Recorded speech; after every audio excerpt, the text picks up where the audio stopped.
Good afternoon, I'm Stephanie Landers. The Payson Town Council gathered last night for a regular meeting of the business conducted. The council agreed to support the Tonto Apache redistricting proposal that suggests uniting the Tonto Apache tribe with the San Carlos and White Mountain Apache within District 3. This would give the group a true Apache tribal vote, also bringing Gaisila into District 3 and uniting the predominantly Hispanic mining communities of Hayden, Winkleman, and Christmas into the mining towns of Miami, Claypool, and Globe. In District 2, the proposal also suggests moving certain Globe area precincts into District 2 to balance out the total population without diluting either the Hispanic or Apache vote. This proposal, which would create 3 distinct and balanced districts, was approved by the Tonto Apache Tribal Council on July 12th. It is yet to be seen whether this plan will find approval on a federal level. And a crowd of roughly 100 Mesa Del residents gathered with Brooks Utilities President Bob Hardcastle last night for one of a series of presentations regarding the future of water in the Mesa Del community. The atmosphere was tense, to say the least, as residents broke through the presentation several times to ask questions and express their frustrations with the current situation. Hardcastle stated on numerous occasions that he had no desire to tell the residents what they should do regarding future options in water acquisition. He did, however, list options available, including investment into deep well drilling and joining on with the Blue Ridge or C.C. Cragen pipeline. Hardcastle also made a point of telling the Mesa Del community that this could be their only chance to jump on the C.C. Cragen pipeline, as it may not come around again.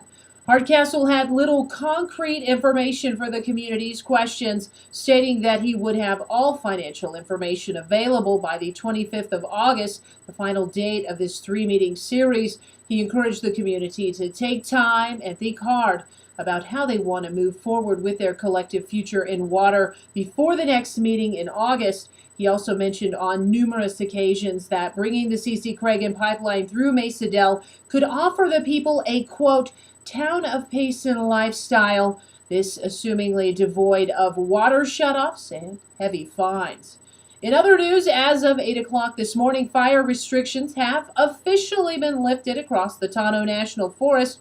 This means visitors are again free to burn cooking and campfires.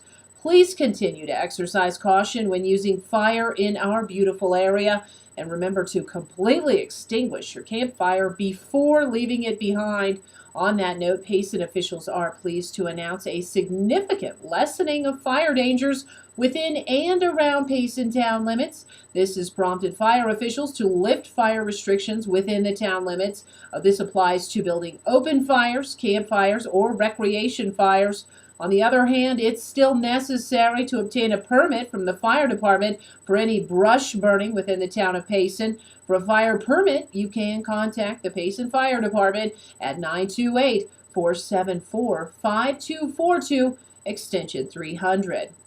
And finally, according to a recent release, the Arizona seasonally adjusted unemployment rate has increased 0.2% in June, edging up to 9.3%. That's right where it was in April. The U.S. rate increased 0.1% to 9.2% in June. Arizona's rate is again higher than the U.S. rate as observed in 35 out of the last 37 months. Arizona lost 57,200 non-farm jobs in June. The private sector had a net loss of 8,100 jobs. Government experienced most of the losses, primarily in local and state public education. Although losses are typical in June, losses were greater than historical average in June of this year. Construction had its best month for job gains since October of 2010. Other services had a good showing, adding 1,900 jobs. Manufacturing gained jobs for the 5th consecutive month, with 8 out of the last 9 months showing gains. However, leisure and hospitality, educational and health services, trade, transportation, and utilities all had greater than average seasonal losses for June.